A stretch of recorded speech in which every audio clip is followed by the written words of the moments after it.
आपल्या महाराष्ट्राचं भूषण तारकेश्वर गडाचे महंत, आपल्या सर्वांचं प्रेरणास्थान, आमचे मार्गदर्शक आदरणीय परमपूजनीय आदिनाथ महाराज शास्त्रीजी यांना काही वेळापूर्वी आपल्या अहिल्यानगर शहरामध्ये लोटस हॉस्पिटल या ठिकाणी आणलं त्यावेळी महाराज सर्वांसोबत बोलत होते. त्यांचा जय श्रीरामचा जाप देखील चालू होता.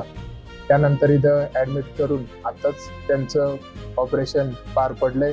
अतिशय यशस्वी ऑपरेशन झालेलं आहे. महाराजांची तब्येत देखील व्यवस्थित आहे. कुठल्याच प्रकारची काळजी करण्याचं कारण नाही.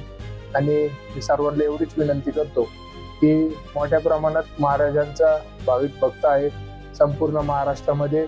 तर सर्वांना एक महाराजांची काळजी लागली आहे. तर सर्वांना एवढंच माझं सांगणं आहे की तब्येत व्यवस्थित आहे. आता महाराजांची परिस्थिती आता अतिशय व्यवस्थित आहे. महाराज सर्वांसोबत बोलते. त्यांचा जय श्रीरामचा जाप देखील अजून ऑपरेशन करतानाही चालू होता, आताही देखील चालू आहे आणि व्यवस्थित बोलतायत. कुठल्या प्रकारची अडचण नाही.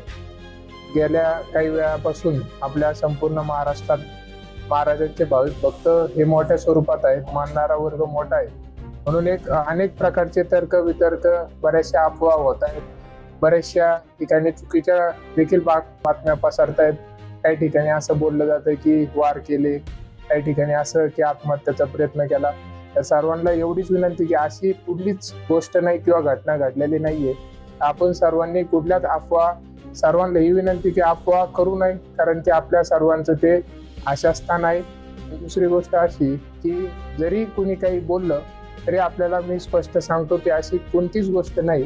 आता अतिशय व्यवस्थित महाराजांची परिस्थिती आहे. काही वेळानंतर किंवा दिवसानंतर महाराज आपल्या समोर येतील आणि आपल्याला सर्व गोष्टीचं स्पष्टीकरण देतील. एवढंच सांगतो. फक्त भाविक भक्तांना एवढंच सांगणं आहे की काळजी करू नका. महाराज अतिशय व्यवस्थित आहे.